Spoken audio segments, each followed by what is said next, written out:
Team Marcos o Team Duterte karon. Kinsa Manila ang naa sa turil sa maayong magbalantay o kinsa Manila ang naagaw na yawa? Na kadtong naagaw sa yawa di na to butaran. Kadtong naas turil sa Ginoo kung naaman mo'y atong butaran ugma. Ilingay mong tupad. Ingna naglista na ka? Ingna ka ba? Ingna na nakailinista? O guwagan na kay gilista karon, posible maagaw ka. Maagaw yun ka. Kaya nga naman, diktaran raman ka ng mga tingog des palibot, nga dili na tingog sa Ginoo. Nagdungan-dungan o himog eleksyon ang atong simbahang Katoliko o ang atong nasod karon sa midterm elections. Niadtong May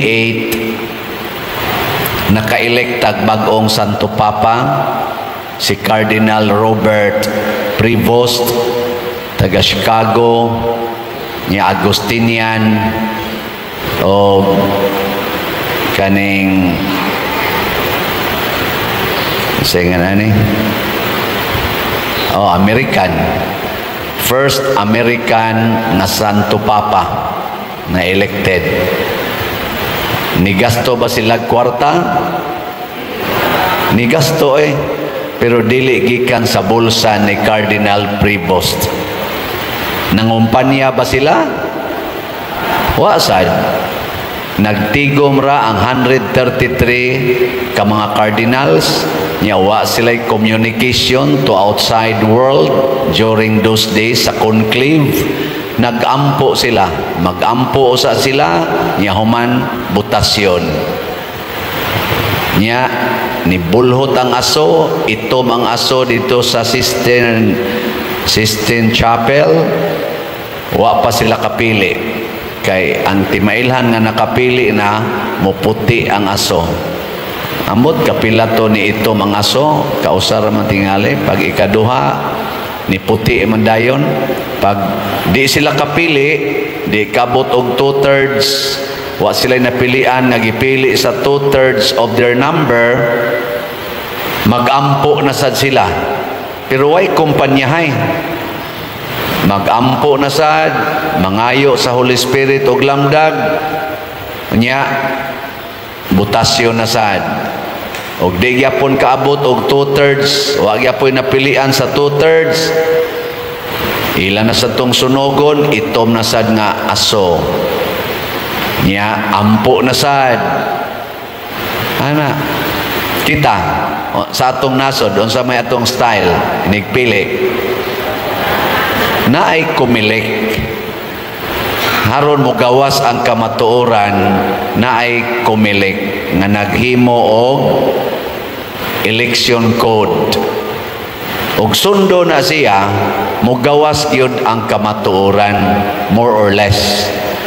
Ang ato sang simbahan doon na sad sila'y electoral process aron mo gawas ang kamatuoran. Kay ang maayong magbalantay kana mangyong tao nga nagpuyo sa kamatuoran, dili ng mga bakakon. Muna diri sa atong unang pagbasa, ang atong unang magbalantay ang mga apostoles sunod ni Kristo, sila si San Pedro, San Pablo ug uban pa. Gipanglutos sila sa mga taong bakakon nga nagkupot og mga gahom. Pero si San Pablo, Barnabas, ligon kay silag baruganan nga niingon, padayon mi, itaktak namo ang abog sa among tiil. Kamo wa mo maminaw sa pulong sa Ginoo, biyaan mo namo adto mis mga hintil or mga pagano. Og nalipay sad ang mga pagano sama nato, kay kita daing tanan giofiran sa Ginoo nga panood mo sa among turil. Pero ang unang requirement, mamati gyud ta sa tingog sa Ginoo. Muna diri sa ato ebanghelyo ningon, ang akong mga karniro mamati sa akong tingog. Lain na sang lingi sa imong tupad. Ing nakarong eleksyon na kinsang tingog imong gipamati. Kinsang tingog. Sa akong nahibaw-an, wala naman ko nibasa karos bag-o nga omnibus election code, pero nagtuo ko nga mumao ra gyapon nalay ginagmayng adjustment tungod aning atong kuan counting mura nagkuan siya ba kanang machine ang counting, pero ang ubang mga principles mao gyapon. Ang gisentro gyud nga babagan sa atong kumilik kana gyung panikas panahon sa eleksyon, o ang duha ka main nga panikas kana gyung vote buying o dagdag bawas kanang adjuston ang resulta.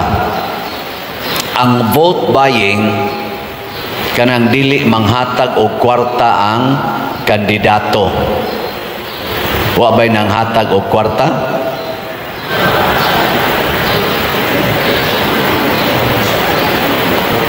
Gahapon na ako'y misa mga alas 3 sa hapon, igawas ko mga alas 2 pasado. Pag-agi na ko diha sa may kugon, di hapit kaagi, purting daghanang tao, purting motor, multika motor gyud galabi, banig ang motor nga to, ngano man importe maning daghanang tao na itari nagsagaran motor or suyo pusahay. Wa padir na ay panghatag og diha na balay diha nga naay gamayng gate nga giablihan nya na 10 dito sulod sus murag yung mga lampinig dito gahuot apil na tong galisod og lakaw anaa ito ana unsa may gipanghatag ato ambot lang waman ko na naog Una-una sa tako muapil dito. Nya pagabot na mo dito sa poblasyon, unahan na ng Grand Mall, huot na sa kayo. Perti pong motor. Mao gyapon, nagyapon dito yung lugar nga murag giablihan lagamay, gahuot gyapon mga tao dito. Kay naa ko noy gipanghatag. Misa ko dito, dapit sa may Wigis, dito man ang misa.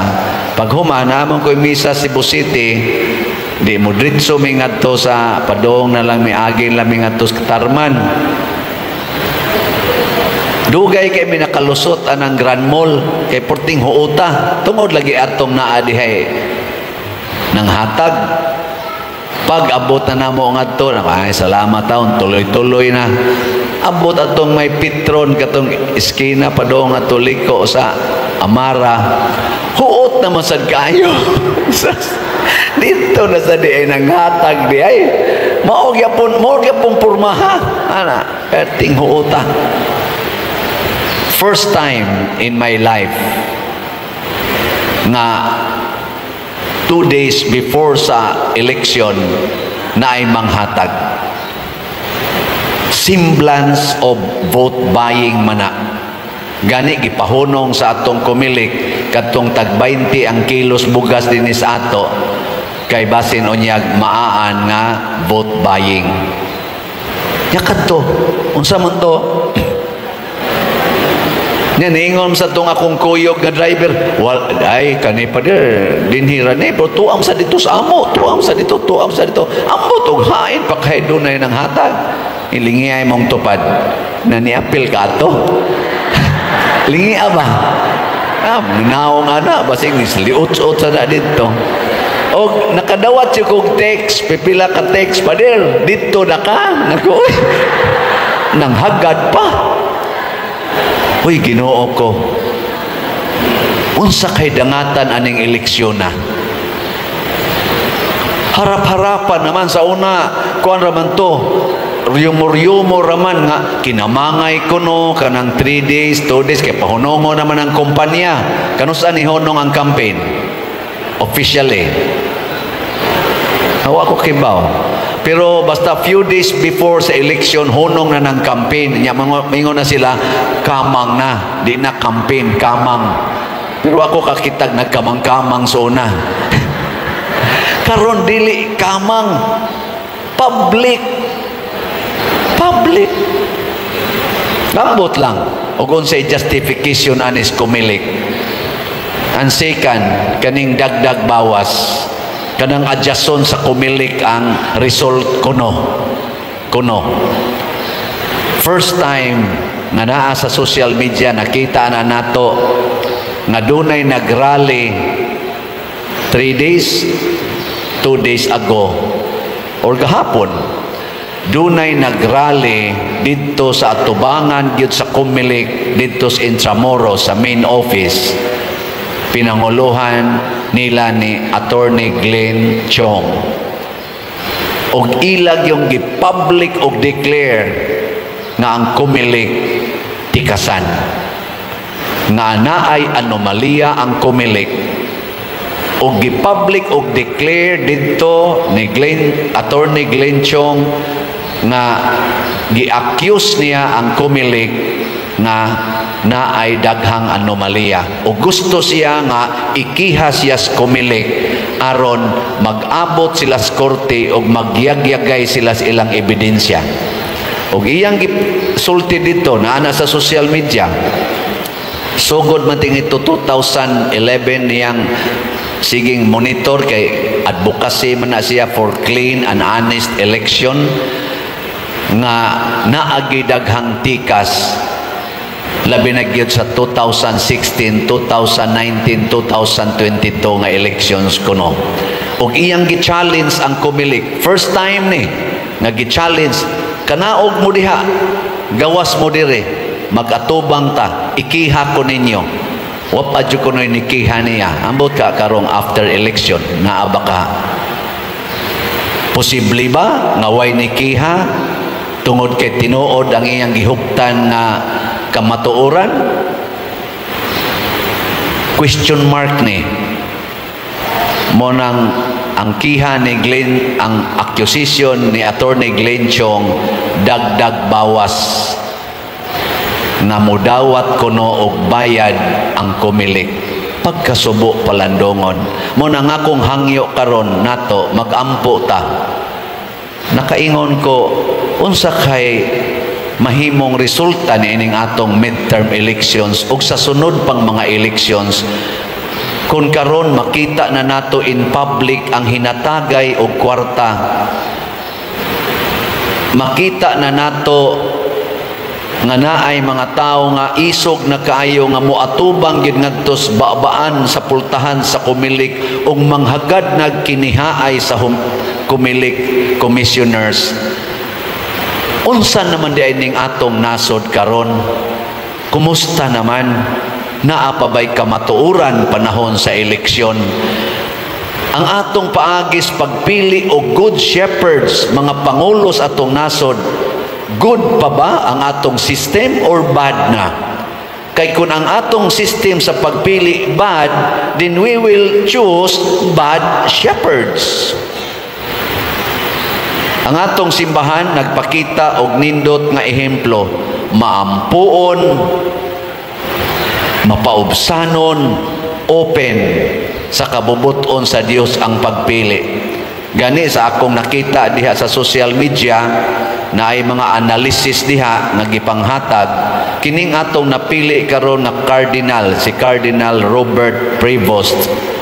Sa analyze nila layo ra kay ni Cardinal Tagle sa mga kanabang sana nga na survey ba nilasad pero way labot ana ang simbahan ha kanilang mga tao nga gusto lang yun mag-survey kunuhay mag-analyze si Cardinal Tagle nakakuha og naa sa 25% possibility nga ma-elected siya nga Pope. Kanini si Pope Leo XIV ang iya ragid aning percentage sa ako nakitaan dito abot na sayop pa ko ato 0.6%. ang iyang ano bang murabag sa mga survey nga posibleng ma-elected siya 0.6%. Yang anong maumay na Santo Papa kay mao'y gipili sa Espiritu Santo bunga sa pag-ampo sa mga cardinals. Karon kita galibog na ko aning survey na ay survey nga ipagawas nga hapit tanang kandidato nga naa sa line-up sa Team Marcos maoy sod sa Magic 12 sa senador. Igsunod na sa natong tanaw sa laing survey, hurot sad ang 12 ka senador tuasad sa Team Duterte. Hain man ani. Pulo sila nag-claim nga tininuod ning among survey. Hain ka ani ang tinuod nga naamang gyoy gitawag natog 180 degrees nga difference. Unsa man din na ilang survey? Manginana ba? Dili ba ni mind conditioning? Aron nga inig-abot na sa resulta kung kinsay makatikas, ipahaom nila sa ilang survey, aron mo gawas kunuhay nga mauna na ang tinuod. Tabunan ang kamatuoran. Ang atong good shepherd is the truth. Sa atong ikaduhang pagbasa, gibutang dinhi nga nakita niya ang mga tao nga nagsulob og puti dito sa langit ug naay mga palma nga gidala. Sila kuno to ang nakasugakod sa mga pangluto sa kalibutan. Ang kalibutan, mga igsoon, anti-truth, anti-life in general. Unya kung gusto tang maluwas dinis kalibutan ug maminaw tas atong good shepherd nga mao si Jesus, kinahanglan kitang magpakamatay. Karon Mother's Day nato. Lingi ako sabi mong tupad ing na Happy Mother's Day. Niya kung amahan na siya, doon na gina siya gihimong mother. Niya, ang imo sang mother, Happy Mother's Day. Pero ang pangutana, ang atong mga mothers karon, good shepherd ba or bad shepherds? Pro-life ba o anti-life? Kanang mga mothers nga dili gustog daghag anak, 2-child policy, 1-child policy, pro-life pa na o anti-life?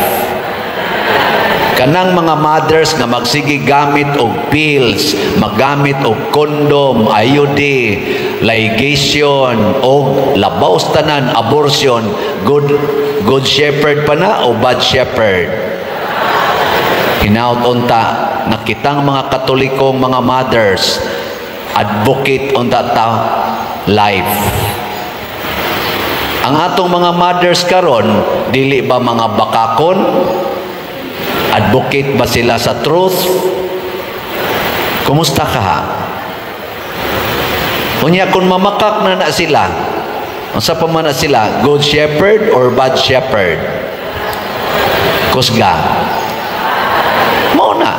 Kay magtudlo sa ilang mga anak o pamakak, mahimo sa nang bakakon, mulingkod na sa gobyerno, gagikan manag-inahan, gagikan na ginikanan, kining mga bakako na to, mga politicians o mga leaders sa simbahan o sa gobyerno, produkto ni sa mga inahan o amahan nga nag-umol nila.